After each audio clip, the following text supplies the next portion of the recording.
जितने भी घाट्स हैं उन पे बहुत बढ़िया तरीके से इंतज़ाम किए जा रहे हैं, चाहे वो साफ़ सफाई का है, चाहे अभी हमने देखा कि इसकी साफ़ सफाई होके इसका इरिगेशन फ्लड कंट्रोल डिपार्टमेंट और जल बोर्ड और पीडब्ल्यूडी जितने भी डिपार्टमेंट्स हैं वो बहुत बढ़िया तरीके से एक साथ मिलके एक बढ़िया कोऑर्डिनेट करके और ये छठ पूजा का हम आयोजन किया जा रहा है। पीयूसी सेंटर्स जो हैं जितनों की ज़रूरत है उतने हैं, ऐसा कोई डिस्पाइट नहीं, I don't remember the exact number, लेकिन फ़िलहाल despite a very intensive drive by our transport department ऐसा अभी तक कोई शिकायत नहीं आई कि कहीं किसी व्यक्ति को पीयूसी बनाने में कोई दिक्कत आ रही है। और अगर ज़रूरत पड़ी तो हम उनको तो हर कुछ 100 मीटर पे एक पीयूसी सेंटर है, तो अगर कोई सपोज मान लिया कि कहीं सॉफ्टवेयर काम नहीं कर रहा है तो उसके जॉइनिंग वाले पे पीयूसी बनवा लें। ऐसा तो है नहीं कि काफ़ी किलोमीटर्स तक पीयूसी नहीं। छठ पूजा का टाइम है, छठी मैया का आशीर्वाद। आज छठ पर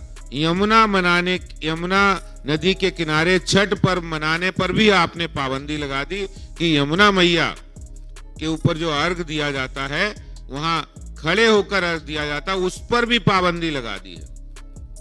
इतनी नाकारा, इतनी निकम्मी आम आदमी पार्टी की अरविंद केजरीवाल जी की सरकार हो गई है कि वहां इंतजाम नहीं किए उन्होंने। और बहाना किसका दिया? बोले पर्यावरण की तरफ से ये मनाही की गई।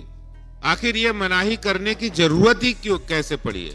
जरूरत इसलिए पड़ी है कि 8 सालों में आपने यमुना सफाई के नाम पर धेला भर भी काम नहीं किया। आपने धेला भर भी काम नहीं किया। आपने एसटीपी प्लांट जो पुराने थे, जहां गंदा पानी आ रहा है, उसका बीओडी लेवल वही जा रहा है, उसमें कोई सफाई के मानक पूरे नहीं हो रहे।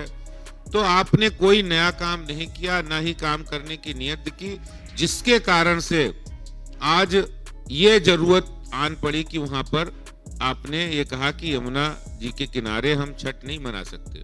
छठ पर यमुना जी के किनारे छठ पर्व मनाने पर बैन कर दो। लेकिन दिल्ली और देश की जनता आपके इन वादों को, इन दावों को, इन झूठे इरादों को देख रही है और समय आने पर उसका जवाब देगी।